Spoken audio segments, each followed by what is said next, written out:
Oh, that's good footage, right? We have some big ships and we don't get shot. We can easily launch our torpedoes. And seconds later, oh no, Gaijin, oh no, that's not fun. Please feed your server hamsters, man. Please feed them. They actually need it.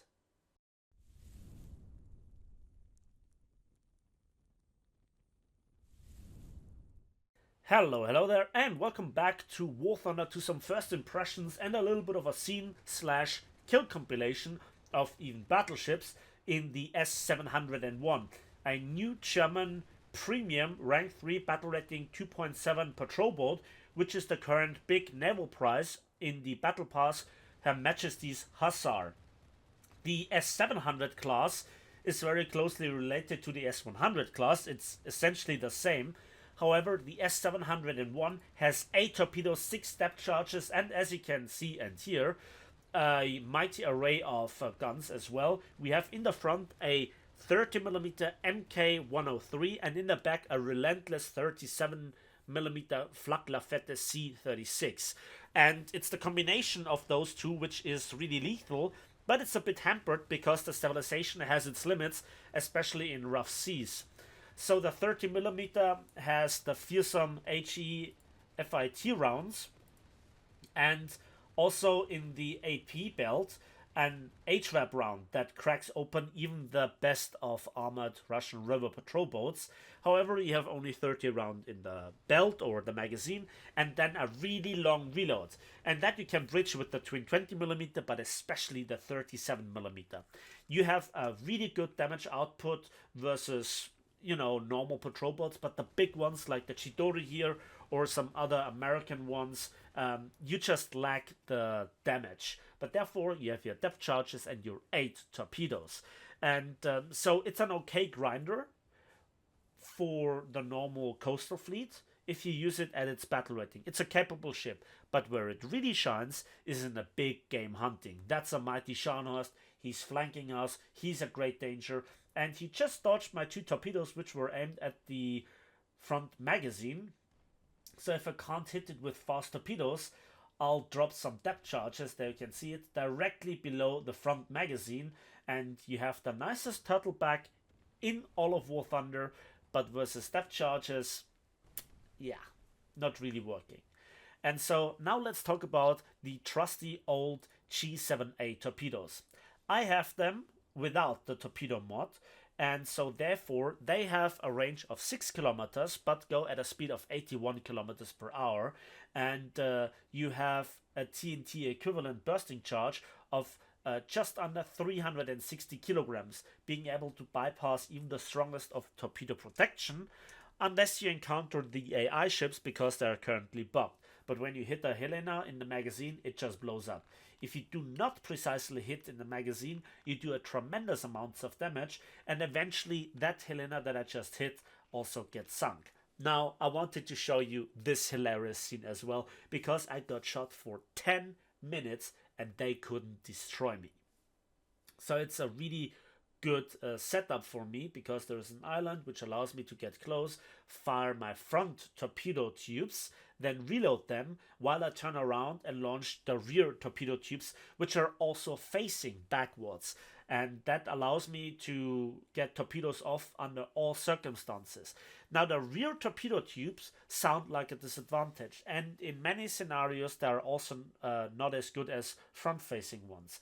But you can turn around, you can smoke up and just put the smoke between you and the enemy. They lose the lock on if there is no longer a line of sight, and you can get relatively close without getting shot. And when they start firing again, you smoke up again while you can launch torpedoes, which is not that easy in reverse when you have front facing torpedo tubes. A further advantage is that you can double launch on the same ship, on the same part of the ship, and the first torpedo will arrive, explode, but not detonate the torpedo, which will come in a bit later, which is also a thing that many people don't know. And so now I'm in the cap and I'm just doing, the turn of death. Smoking up, reloading the torps, and then just firing them away.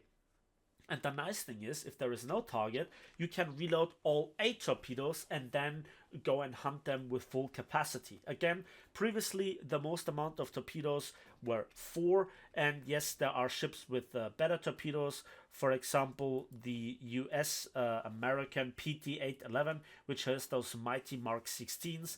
They're faster, more range, and have over 900 kilograms of TNT.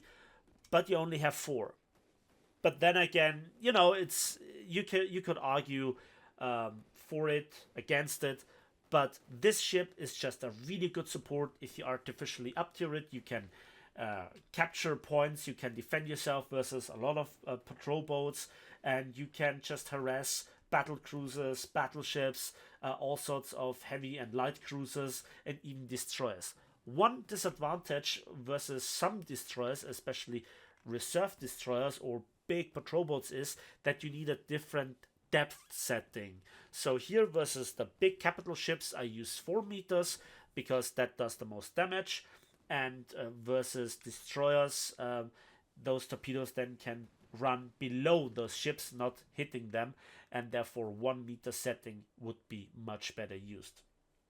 So again, here I try to run away. I now have used all smokes. That's the end of all consumables, and then as you can see, eventually somebody in a moment where I forgot to turn gets me then with a shot from a destroyer. That shots come in, and sadly that's all she wrote for me. But it was hilarious nonetheless. They shot me for the better part of 10 minutes, and I wanted to really show this. Dodging, smoking, launching torpedoes, and as you can see, one big problem is if you launch the torpedoes at ships that are bow in. If you launch just a little bit to the side of the prediction line, if the enemy gets hit in the funnels or the machinery, they slow down, unintentionally dodging your torpedoes, or just a slight turn, a bit of a ram or whatever, and they're getting off course. So it's much better to launch them here at broadside ships in this big circle mode, which otherwise is really boring. But here we can launch the torpedoes.